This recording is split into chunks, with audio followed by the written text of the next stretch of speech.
child works, and it depends on the age of the child and the work of the child. They use some criteria to measure the child labor areas. Uh, they are the following.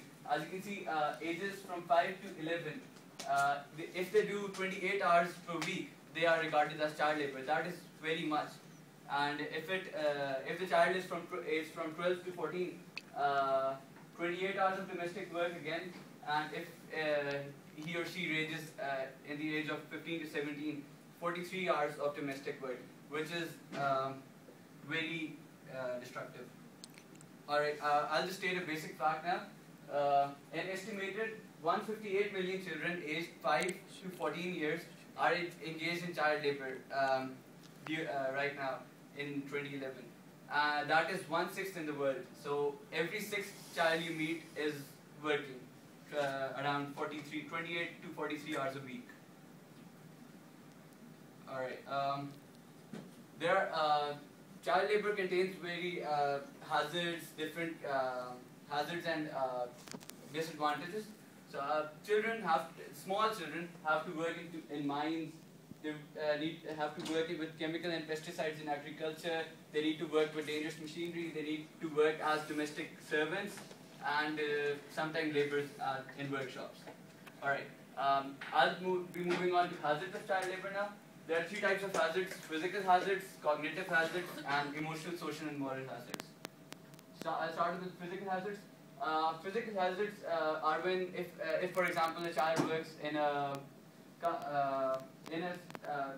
factory, a glass factory or something, which is very dangerous for him, because he'll be facing a lot of machinery, large loads of glass, which is very dangerous. He could get hurt. Then look at this child. He may be the age of 10 to 12, and instead of toys in his hands, we can see bricks in his hands, and 4 bricks at a time. Maybe I couldn't even pick that what he's picking up. Right. Then I'll move on to cognitive hazards. Education helps a child develop in a lot of ways. Cognitive hazards talk about the wastage of time the child faces. When a child works 28 hours a week or 43 hours a week, he wouldn't definitely have time to study, which will, this working will affect his studies, and he wouldn't have time to attend school or do his homework or anything. You can see another picture, a little girl doing a work even I couldn't do, or any one of us. Alright, I'll be moving on to the third and final hazard: emotional, social, and moral hazards. These are the jobs which affect the child psychologically and its social growth. These jobs contain prostitution, sex trade, and drugs. So, alright, there's another picture.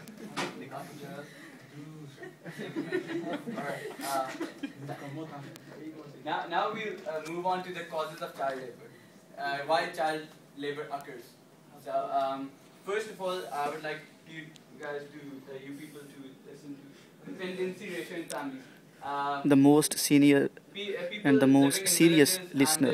Non-developed areas, rural areas, they do not have sense on the dependency ratio they are going to face. They just need more and more children, more and more boys in the family to help them work in agriculture with them, which eventually leads them to a poorer form, because they cannot afford a lot of children, but they keep on having children due to this. Adult unemployment. Next is adult unemployment and urbanization. A lot of people have been moving from rural areas to urban areas, and there are not many jobs available in the cities. So that is one cause. Lack of education and exposure.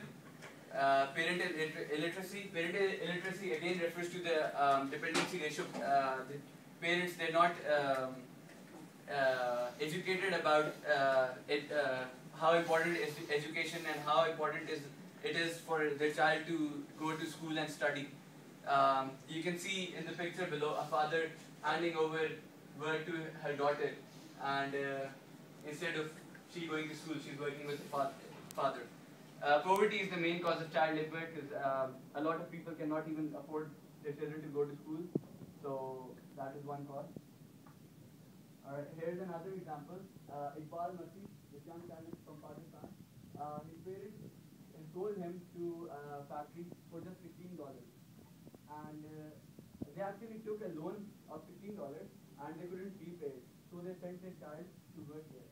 And Iqbal, he was 4 years old and he started working in a factory. And till the age of 12, he worked there. And someone crafted his mind that he could go against the factory guys and people, and he could bring a revolution to this. So he spoke up on the behalf of other children and everything. He stood up, and eventually, in result of that, he was shot dead in April 1995 in Pakistan when he was 12 years old. So, now I'll be talking about different areas in the world where child labor occurs. The main place where child labor occurs is sub-Saharan Africa, which is 69 million children. 69 million children in the world. And the second is South Asia, which consists of 45 million children engaged in child labor. Here's a map. You can see the areas of Africa, they're very densely populated, and the other areas as well. Asia, less. There's less in the American areas. Some part of America, there is child labor present. Here is a statistics table that shows child labor works from 1999 to 2007 of children ranging 5 to 14, and it again shows that the African countries and Asian countries, they have the most.